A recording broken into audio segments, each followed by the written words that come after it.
Good evening. So today we'll do two important theorems. Number one is BPT, that is called Basic Proportionality Theorem. Statement लिखो, question ही लिखो, लिखो as if ये question board में आ सकता है. State and prove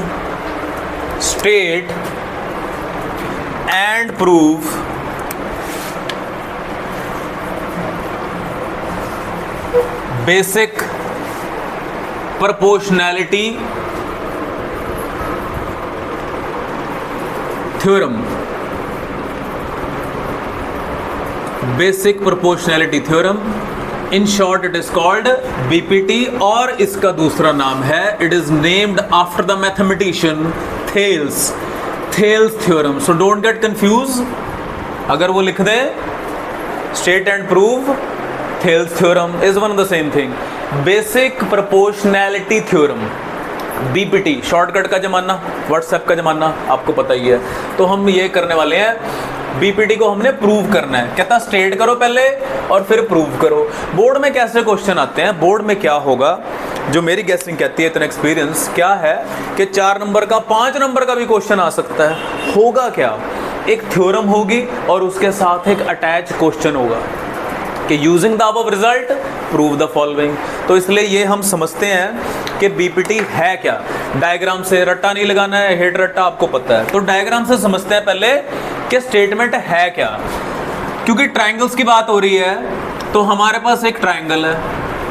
theorem क्या कहती है, if a triangle is there, okay, if a line is drawn parallel to any one side of a triangle. हम क्या करें, एक लाइन ड्रॉ कर दें. ट्रायंगल की कितनी साइड्स होती हैं, 3 साइड्स. कितनी होती हैं, 3 साइड्स होती हैं. किसी भी एक साइड को लेकर हमने एक पैरेलल लाइन ड्रॉ कर दी. अब जरूरी नहीं है हमेशा इसके पैरेलल करनी है. पैरेलल भाई इसके भी हो सकती है, यहाँ से भी जा सकती है. पैरेलल यहाँ से भी हो सकती है. फॉर इजीनेस हमने इसके पैरेलल ड्रॉ कर दी. अब क्या होगा, कर दी. अच्छा, एक और बात, इसकी एक शर्त है. क्या शर्त है, इंटरसेक्टिंग द अदर 2 साइड. अब भाई पैरेलल तो ये भी है, पैरेलल तो ऊपर भी है. पैरेलल है ना, इस साइड के पैरेलल है. क्या बोला, if a line is drawn parallel to any one side of a triangle. किसी भी एक साइड के पैरेलल लाइन ड्रॉ करनी है. पैरेलल ऊपर भी हो सकती है, नीचे भी. उसने शर्त दे दी. क्या शर्त दे दी, इंटरसेक्टिंग दी अदर 2 साइड. यानी कि तीनों साइड्स की बात हो रही है. एक के साथ वो पैरेलल है, बाकी दोनों साइड्स को वो क्या कर रही है, इंटरसेक्ट कर रही है. यहां तक की story. If a line is drawn parallel to any one side of a triangle intersecting the other 2 side, then तो क्या होगा, if तो हो गया, if then statement, then it will divide the 2 side in the same ratio. It will divide the 2 side in the same ratio. बात proportionality की हो रही है, रेशो होता है इसका मीनिंग. तो अगर इस तरह की सिचुएशन आ गई, क्या सिचुएशन आ गई कि एक लाइन पैरेलल ड्रॉ कर दी, बाकी 2 को वो इंटरसेक्ट कर रही है, तो फिर वो बाकी 2 साइड्स को सेम रेशो में डिवाइड करेगी. इसका मीनिंग है AD upon DB will be equal to AE upon EC. ये हम प्रूव करने वाले हैं, ये हम प्रूव करने वाले हैं. स्टेटमेंट लिख लो एक बार, स्टेटमेंट लिखो, जल्दी से लिख डालो. If a line is drawn parallel, if a line is drawn, रट्टा नहीं लगाना, समझ के लिखना. डायग्राम से, दिमाग में डायग्राम को बसा लो. इफ अ लाइन के सर ने बोला था कि किसी एक लाइन के पैरेलल लाइन ड्रॉ कर दो, किसी एक साइड के पैरेलल लाइन ड्रॉ कर देनी है, कर दी. If a line is drawn parallel to any one side, कोई भी साइड हो सकती है, any one side of a triangle, comma, शर्त, intersecting the other 2 sides, comma, then. अब रिजल्ट क्या हो गया, then it divides the 2 sides in the same ratio. तो दिस इज द स्टेटमेंट। आधा नंबर, एक नंबर की भी स्टेटमेंट ये हो सकती है। आपको पता है ज्योमेट्री कोई नया नहीं है, गिवन लिखना होता है। जो भी प्रूव वाले क्वेश्चन होते हैं, यहाँ सबसे पहला क्वेश्चन था स्टेट कर दिया। अब क्या करेंगे? प्रूव करेंगे। प्रूव के लिए फॉर्मेट बताओ क्या होता है, क्या सीखा है हमने? पहले क्या आएगा? गिवन, फिर क्या आएगा? टू प्रूव, तीसरा कंस्ट्रक्शन इफ एनी करनी पड़ेगी इसमें, ऐसे नहीं प्रूव होगा। चौथा प्रूफ।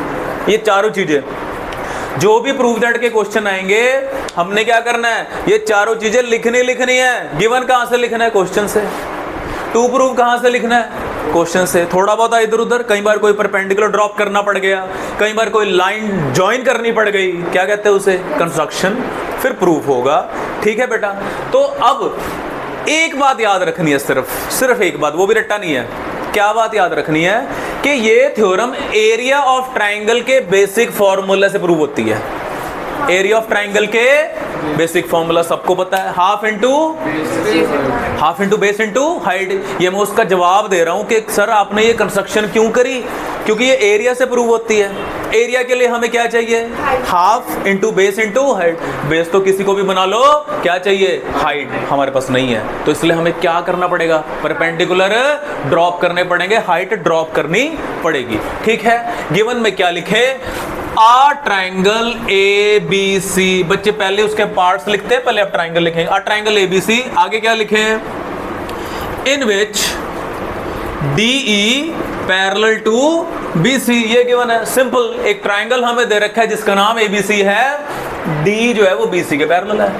हमें प्रूव करना है, क्या प्रूव करना है? कि A D upon D B is equal to A E upon E C. ये है रेशो कि ये लाइन डिवाइड कर देगी इस दोनों साइड्स को सेम रेशो में। A D upon D B is equal to A upon E C. Construction करनी पड़ेगी, उसके बगैर कोई चारा नहीं है। क्या कंस्ट्रक्शन करनी पड़ेगी? हमें एडी साइड चाहिए, तो इसलिए एडी के ऊपर एक परपेंडिकुलर ड्रॉप कर देते हैं जिसका नाम रख देते हैं ई एफ। हमें ए की भी बातें हो रही हैं, तो एफ के बाद जी आता है, कुछ भी लिख दो, A B C D E को छोड़कर कुछ भी नाम लिख दो। तो कंस्ट्रक्शन में हमने क्या किया? ड्रॉ, क्या लिखें? E F perpendicular to. अब जब परपेंडिकुलर ड्रॉप करेंगे तो सिर्फ एडी नहीं लिखेंगे, पूरा ए बी लिखेंगे। इसका बड़ा मीनिंग है, आगे जाके नोट करना है इसको। E F perpendicular to A B, D G perpendicular to A C. Also एक और जरूरत हमें पड़ेगी इस वाले ट्रेपीजियम की, हम लिखेंगे join D C and BE. Join D C and BE. Easy करने की कोशिश कर रहे हैं। प्रूफ तो चलो हमें यह पता लग गया भैया करना क्या है, क्या गिवन है, क्या करना है। जो कमी थी वो पूरी कर ली। क्या कमी थी? परपेंडिकुलर नहीं थे, कर लिया। एरिया की बात, अब हम क्या करेंगे? अब हम वो वाला ट्राइंगल उठाएंगे जहां हमारी साइड्स आती हैं। यहां देखो ध्यान से, ये कौन है? एडी। बाद में नोट कर लेना, ये कौन है? एडी। एडी किस ट्राइंगल में आता है सर? ए डी ई में। नीचे कौन है? D B. किस ट्राइंगल में आता है? डी बी ई में। चक लो दोनों ट्राइंगल। ठीक है? Area triangle A D E is equal to, यहां फॉर्मूला लिख देते हैं कि ट्राइंगल का एरिया होता है जी half times base times altitude या हाइट कह दो। ठीक है जी, ये हो गया। हाफ इंटू, बोल लो जी, यहां बेस का काम कौन कर रहा है? बेस का काम कौन कर रहा है? एडी। और हाइट या ऑल्टीट्यूड बोलिए? E F. बन गया। ऑल्सो साथ ही साथ यहां डीबी है, तो एरिया ट्राइंगल डीबीई क्या लिख दें? हाफ इंटू, इसके लिए बेस बोलो डीबी हो गया। हाइट ये ही होगी। ये बात नोट करो, ध्यान से देखो कि ये जो EF है, तभी पहले ही EF को पूरे परपेंडिकुलर AB किया था, AD नहीं किया था। अब इस रूम की जो हाइट है, समझो इस रूम की हाइट भाई जहां मर्जी से नाप लो, सेम होगी कि नहीं होगी? सेम होगी। तो इसलिए ये जो परपेंडिकुलर है ये AD के लिए भी है, ये DB के लिए भी है, दोनों के लिए सेम परपेंडिकुलर वर्क करेगा, याद रखना। हो गया। अब क्या इन दोनों को मल्टीप्लाई कर दूं कि डिवाइड करूं? बोलिए, डिवाइड करेंगे भाई। डिमांड देख लो, एज पर द डिमांड। अगर प्लस लिखा होता प्लस कर देता। क्या बोल रहा है यहाँ? डिवीजन में पढ़े हैं तो नंबर 1 2 नाम दे देते हैं इनको। डिवाइड, बोलो जी, डिवाइड 1/2। बिल्कुल क्रिएट करनी है चीज ये। तो क्या होगा? Left upon left is equal to right upon right. तो बेटा जी एरिया ट्रायंगल ADE अपॉन, बोलो जी, area triangle DBE is equal to half into AD into EF, half into DB into EF। EF से EF कट गया, half से half cut गया, half done. हमारे पास आ गया area triangle ADE upon area triangle DBE की ratio आ गई AD अपॉन DB। इसको नंबर 3 का नाम दे दो, कुछ भी कर लो चाहे। ठीक है जी। सिमिलरली अब हम क्या करेंगे? हमने पहले देखा था AD अपॉन DB क्रिएट किया। अगला टैग क्या है? बोलो, क्या क्रिएट करना है? AE upon EC। उसके लिए क्या करेंगे? अगेन हम ट्राइंगल लेंगे। अब एक वर्ड है इंग्लिश का जो मैथमेटिक्स में हम यूज करते हैं। कौन सा वर्ड है वो? सिमिलरली। कौन सा वर्ड है? पहले डिटेल्ड कर दिया, अब इतना डिटेल करने की जरूरत नहीं है। अब एक वर्ड यूज कर लेते हैं, सिमिलरली। क्या होने वाला है? Area triangle ADE upon area triangle, इस बार DEC आएगा। DEC, DC भी लिख सकते थे, हाफ इंटू ADE के लिए इस बार बेस AD नहीं, कौन यूज करेंगे? AE करेंगे, क्योंकि AE चाहिए। परपेंडिकुलर इसके लिए DG है। नीचे हाफ इंटू इस वाले ट्राइंगल का बेस EC है और परपेंडिकुलर DG ही है। अगेन DG से DG, हाफ से हाफ कैंसल। हमारे पास एक और रेशो आ गई, area triangle ADE upon DEC आ गया बेटा। कितना? AE upon EC। This is number 4। 75% done हो गया, 50% तो यही डन हो गया था। तो एक्चुअली हमने किया क्या? हमें जो चाहिए था, हमें एज अ बेस वाले वो ही ट्रायंगल उठा लिए, उनकी रेशियो बना ली। अब देखा जाए तो क्वेश्चन ऑलमोस्ट डन है। नाउ देखो बच्चों, यहां देखो ध्यान से। जो चीज हमें प्रूव करनी है वो कहां पड़ी है? वो 3 के राइट हैंड साइड में पड़ी है, 4 के राइट हैंड साइड में पड़ी है।